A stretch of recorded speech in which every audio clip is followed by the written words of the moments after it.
ನಮಸ್ಕಾರ ಎಲ್ಲರಿಗೂ. ನಂಬರ್ 1 ಭವಿಷ್ಯವಾಣಿ ಚಾನಲ್ಗೆ ಸ್ವಾಗತ. ಇವತ್ತು ನಾನು ಕಳಶವನ್ನು ಹೇಗೆ ಸ್ಥಾಪನೆ ಮಾಡಬೇಕು ಹಾಗೂ ಕಳಶದಲ್ಲಿ ಯಾವ ಯಾವ ವಸ್ತುಗಳನ್ನು ಹಾಕಿದರೆ ಅದೃಷ್ಟ ಒಲಿದು ಬರುತ್ತದೆ ಎನ್ನುವುದನ್ನು ತಿಳಿಸಿಕೊಡ್ತಾ ಇದ್ದೇನೆ. ಈ ಎಲ್ಲ ವಸ್ತುಗಳು ಲಕ್ಷ್ಮೀ ದೇವಿಗೆ ತುಂಬ ಪ್ರಿಯವಾದದ್ದು. ಇದನ್ನು ಹಾಕುವುದರಿಂದ ಲಕ್ಷ್ಮೀ ದೇವಿಯನ್ನು ಆಕರ್ಷಣೆ ಮಾಡುತ್ತದೆ. ಈ ವಸ್ತುಗಳನ್ನು ನೀವು ಕಳಶದಲ್ಲಿ ಹಾಕಿದ್ದೇ ಆದಲ್ಲಿ ಜೀವನದಲ್ಲಿಯೇ ಯಾವತ್ತೂ ನಿಮಗೆ ಹಣದ ಸಮಸ್ಯೆಯೇ ಎದುರಾಗುವುದಿಲ್ಲ. ಇನ್ನೇಕೆ ತಡ, ವಿಡಿಯೋನ ಸ್ಟಾರ್ಟ್ ಮಾಡೋಣ. ಬೆಳ್ಳಿ ಆದರೂ ಪರವಾಗಿಲ್ಲ, ಹಿತ್ತಾಳೆ ತಾಮ್ರದ್ದು ಇದ್ದರೆ ನಡೆಯುತ್ತೆ. ಸ್ಟೀಲು ಹಾಗೆ ಪ್ಲಾಸ್ಟಿಕ್ದನ್ನು ಉಪಯೋಗಿಸಬಾರ್ದು. ಇದರಲ್ಲಿ ಶುದ್ಧವಾದ ನೀರನ್ನು ಹಾಕ್ತಾ ಇದ್ದೀನಿ.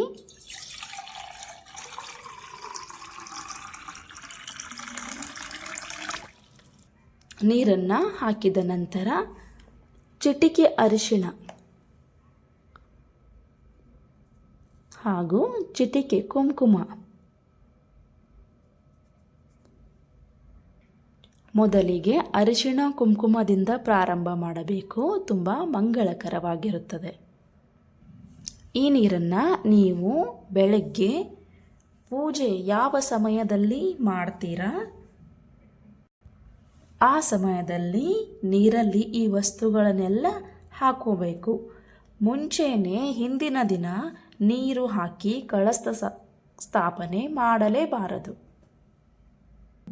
ಇವಾಗ ನಾನು 6 ಲವಂಗವನ್ನು ತೆಗೆದುಕೊಂಡಿದ್ದೇನೆ. 6 ಲವಂಗ ನೋಡಿ, 6 ಲವಂಗನ ಹಾಕಿ ಜೊತೆಗೆ 6 ಏಲಕ್ಕಿ, 6 ಏಲಕ್ಕಿಯನ್ನು ಹಾಕಬೇಕು. ನಂತರ 6 ಒಣ ದ್ರಾಕ್ಷಿ,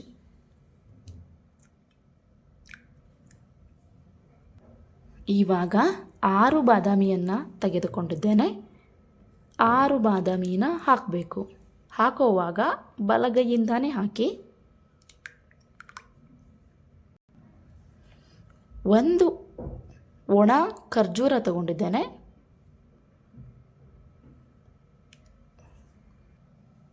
1 ಅರಿಶಿಣದ ಬೇರು ಹಾಕ್ತಾ ಇದ್ದೀನಿ. ಅರಿಶಿಣದ ಬೇರು ತುಂಬ ಶುಭಕರ. ಇನ್ನು ಲಕ್ಷ್ಮಿಗೆ ಪ್ರಿಯವಾದ ಕವಡೆ, 6 ಕವಡೆಯನ್ನು ತೆಗೆದುಕೊಂಡಿದ್ದೇನೆ.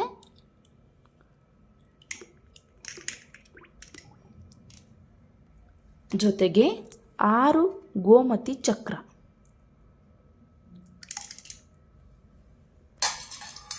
ಮತ್ತು 6 ಕಮಲದ ಬೀಜ,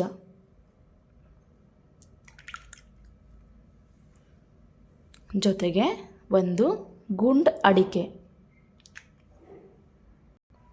ಲಕ್ಷ್ಮಿಗೆ ಪ್ರಿಯವಾದ ಗುಲಗಂಜಿ, ಬಿಳಿ ಗುಲಗಂಜಿಯನ್ನು ತಗೋಬಹುದು. ನನ್ನ ಹತ್ರ ಕೆಂಪಿದೆ, ನಾನು ಕೆಂಪು ಗುಲಗಂಜಿನ ತಗೊಂಡಿದ್ದೇನೆ. ಇನ್ನು ಬೆಳ್ಳಿಯ ನಾಣ್ಯ, ಬೆಳ್ಳಿಯ ನಾಣ್ಯ ಇಲ್ಲ ಅಂದರೆ ಬೆಳ್ಳಿಯ ಯಾವುದೇ ವಸ್ತು ಇದ್ದರೆ ಅದನ್ನು ಸ್ವಚ್ಛವಾಗಿ ತೊಳೆದುಕೊಂಡು ಹಾಕಬೇಕು ನೀರಲ್ಲಿ. ಮತ್ತು ಚಿನ್ನದ ವಸ್ತು, ಚಿನ್ನದ ನಾಣ್ಯ ಅಥವಾ ಚಿನ್ನದ ವಸ್ತು, ನಾನಿದನ್ನು ತೊಳೆದುಕೊಂಡು ತಗೊಂಡಿದ್ದೀನಿ.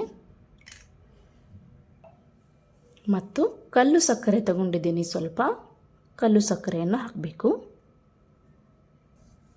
ಚಿನ್ನ ಬೆಳ್ಳಿ ಯಾಕೆ ಹಾಕಬೇಕು ಅಂತ ಕೇಳಿದರೆ, ಚಿನ್ನ ಬೆಳ್ಳಿ ಹಾಗೂ ನಾವು ಹಾಕುವಂಥ ವಸ್ತುಗಳೆಲ್ಲ ಅಕ್ಷಯವಾಗಲಿ ಅಂತ, ಯಾವುದೇ ಕೊರತೆ ಬರದೇ ಇರಲಿ ಅಂತ ಈ ಎಲ್ಲ ವಸ್ತುಗಳನ್ನು ಹಾಕಬೇಕು. ಈ ಎಲ್ಲ ವಸ್ತುಗಳನ್ನು ಹಾಕಿದ ನಂತರ ಕಳಶದ ಮೇಲೆ ಕೈ ಇಟ್ಟು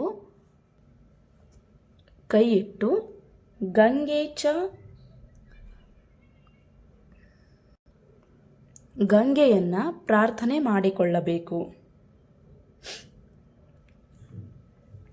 ಗಂಗೆ ಚ ಯಮುನೆ ಚ ಗೋದಾವರಿ ಸರಸ್ವತಿ ನರ್ಮದೆ ಸಿಂಧು ಕಾವೇರಿ ಜಲಸ್ಥಿರ ಸನ್ನಿಧಿಂ ಕುರು ಅಂತ ಗಂಗೆಯನ್ನು ಪ್ರಾರ್ಥನೆ ಮಾಡಿಕೊಳ್ಳಬೇಕು. ನೀರಿನಲ್ಲಿ ಈ ಥರ ಪತ್ರಿಯನ್ನು ಇಟ್ಟು ಸೀರೆ ಹಾಗೂ ಪೂಜೆಯ ಯಾವುದೇ ಸಾಹಿತ್ಯ ಇರುತ್ತಲ್ವ ಅದಕ್ಕೆ ಪ್ರೋಕ್ಷಣೆಯನ್ನು ಮಾಡಿಕೊಳ್ಳಬೇಕು. ಪೂಜೆ ಸಾಮಗ್ರಿಗಳಲ್ಲಿ ಯಾವುದೇ ಅಶುದ್ಧ ಇದ್ದರೆ ಈ ಪ್ರೋಕ್ಷಣೆಯಿಂದ ಅದು ಶುದ್ಧವಾಗುತ್ತದೆ. ಹಾಗಾಗಿ ಪ್ರೋಕ್ಷಣೆಯನ್ನು ಮಾಡಿಕೊಳ್ಳಿ. ಇನ್ನು ಕಳಶಕ್ಕೆ ಲಕ್ಷ್ಮಿಯ ಆವಾಹನವನ್ನು ಮಾಡಿಕೊಳ್ಳಬೇಕು. ಅದು ಹೇಗೆಂದರೆ, ಇವತ್ತಿನ ದಿನ ನಾನು ಮಹಾಲಕ್ಷ್ಮಿ ಪೂಜೆ ಮತ್ತು ವ್ರತವನ್ನು ಮಾಡ್ತಾ ಇದ್ದೇನೆ, ನೀನು ನಮ್ಮ ಮನೆಗೆ ಬಂದು ನೆಲೆಸಮ್ಮ ಅಂತ ಪ್ರಾರ್ಥನೆ ಮಾಡಿಕೊಳ್ಳಬೇಕು. ನಂತರ ಕಳಸಕ್ಕೆ ವೀಳ್ಯದೆಲೆ ಅಥವಾ ಮಾವಿನ ಎಲೆ ಇಟ್ಟು ಅಲಂಕಾರ, ತೆಂಗಿನ ಅಲಂಕಾರವನ್ನು ಕಳಶದ ಒಳಗೆ ಇಟ್ಟು ನಂತರ ಮುಖವಾಡ ಹಾಕೋದಾದರೆ ಮುಖವಾಡ ಹಾಕಿ, ಇಲ್ಲ ಅಂದರೆ ಬರೀ ತೆಂಗಿನಕಾಯಿ ಇಟ್ಟು ಪೂಜೆ ಮಾಡಬಹುದು. ಇನ್ನು ಕಳಸದ ಒಳಗಡೆ ಹಾಕಿರುವಂತಹ ಬೆಳ್ಳಿ ಚಿನ್ನ ವಸ್ತುಗಳು, ಕವಡೆ, ಗೋಮೂತಿ ಚಕ್ರ, ಕಮಲದ ಬೀಜ ಎಲ್ಲ ಒಂದು ಬಟ್ಟೆಯಲ್ಲಿ ಕಟ್ಟಿ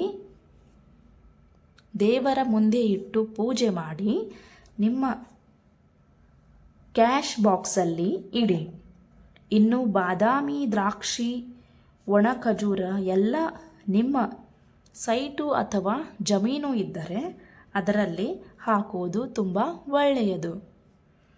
ಇಲ್ಲ ದೂರ ಇದೆ ಹೋಗೋಕ್ಕೆ ಆಗಲ್ಲ ಅನ್ನುವವರು ಒಂದು ಗಿಡದ ಕೆಳಗೆ ಹಾಕಬಹುದು.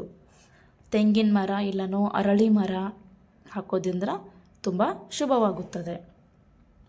ನೀರು ಹಾಕೋಕ್ಕಿಂತ ಮುಂಚೆ ನಿಮ್ಮ ಮನೆಗೆಲ್ಲ ಈ ಥರ ಪತ್ರಿಯಿಂದ ಮನೆಯನ್ನೆಲ್ಲ ಪ್ರೋಕ್ಷಣೆ ಮಾಡಿಕೊಳ್ಳಿ. ನಂತರ ಗಿಡಕ್ಕೆ ಹಾಕಿ. ನೋಡಿದಿರಲ್ಲ ವೀಕ್ಷಕರೇ, ಕಳಸಕ್ಕೆ ಯಾವ ಯಾವ ವಸ್ತು ಹಾಕಬೇಕು, ಕಳಸ ವಿಸರ್ಜನೆ ಆದ ನಂತರ ಕಳಸದಲ್ಲಿ ಹಾಕಿರುವಂಥ ವಸ್ತುಗಳನ್ನೆಲ್ಲ ಏನು ಮಾಡಬೇಕೆಂದು ಈ ವಿಡಿಯೋದಲ್ಲಿ ನಾನು ತಿಳಿಸಿಕೊಟ್ಟಿದ್ದೇನೆ. ಈ ವಿಡಿಯೋ ನಿಮಗೆ ಇಷ್ಟ ಆಗಿದ್ದಲ್ಲಿ ಸಬ್ಸ್ಕ್ರೈಬ್ ಮತ್ತು ಶೇರ್ ಮಾಡೋದನ್ನು ಮರಿಬೇಡಿ. ಈ ವಿಡಿಯೋ ನಿಮಗೆ ತುಂಬ ಉಪಯುಕ್ತವಾಗಿದೆ ಎಂದು ಭಾವಿಸಿದ್ದೇನೆ. ಮತ್ತೊಂದು ಉಪಯುಕ್ತ ವಿಡಿಯೋಗಳೊಂದಿಗೆ ಸಿಗಲಿದ್ದೇನೆ. ಧನ್ಯವಾದಗಳು. ಎಲ್ಲರಿಗೂ ಒಳ್ಳೆಯದಾಗಲಿ.